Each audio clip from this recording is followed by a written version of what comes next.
Good afternoon, everyone from Nairobi for our EGM Securities update. We got Lawrence here today, and he's going to talk to us about the deepest, most liquid market we know. Is it not? Yeah, the FX market. Yes. So now, when you talk about the exchange market, like we have several things. We have currencies, we have commodities, but today we want to talk about currencies. They're the most traded assets in the world, obviously because of trade, and obviously because everyone wants to kind of change money around. But obviously we have the ones that are most traded. So we have the euro, obviously. Is that the most traded?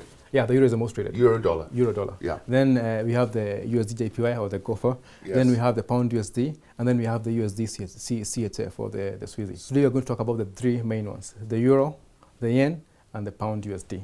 So now some basics about the euro. So it's mostly from the European Union, as you know. So Britain was part of that, but after Brexit, that kind of changed things around. So we actually saw a sell-off on the euro because of that after Brexit and all that. So the euro is mostly active during the London session and also during the American overlap and also during the American session.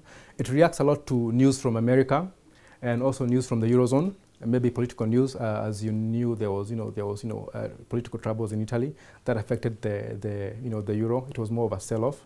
The euro actually has lost currently because of the dollar buy-off, that is kind of weighing down now, kind of cooling off now. So that is now the euro USD. It's the most traded, it's the cheapest to trade, and it's the most active. So it might have some ranges as they both kind of battle out because the euro is very strong.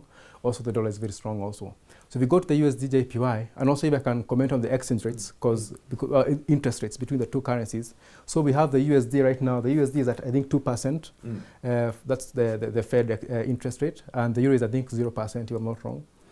So that also affects, the interest rate differential. But it's not mostly the interest rate, it's the kind of the forward-looking interest rate. So for example, if euros today come and say they're going to make it to 1%, that will affect the markets more than actually it being at. It's kind of, right now, the exchange rate has already been kind of accounted for by the market. So it's kind of, it's forward-looking. Then we go to the USD JPY. So now the USD JPY is more of a risk of currency. So if there's, risk in the world, people go for the yen. People kind of buy off the yen. As you've noticed during the dollar buy-off, the only currency that could stand its ground was the yen against the dollar. So actually the yen has a negative interest rate, and yet people go for it because of risk sentiment. People prefer the yen and all that. Moves a lot during the Asian session, obviously, and also during the London also and the American session also.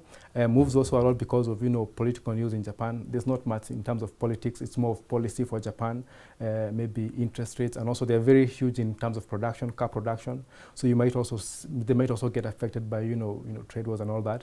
But they're very good friends with America, so that maybe may not affect them that much.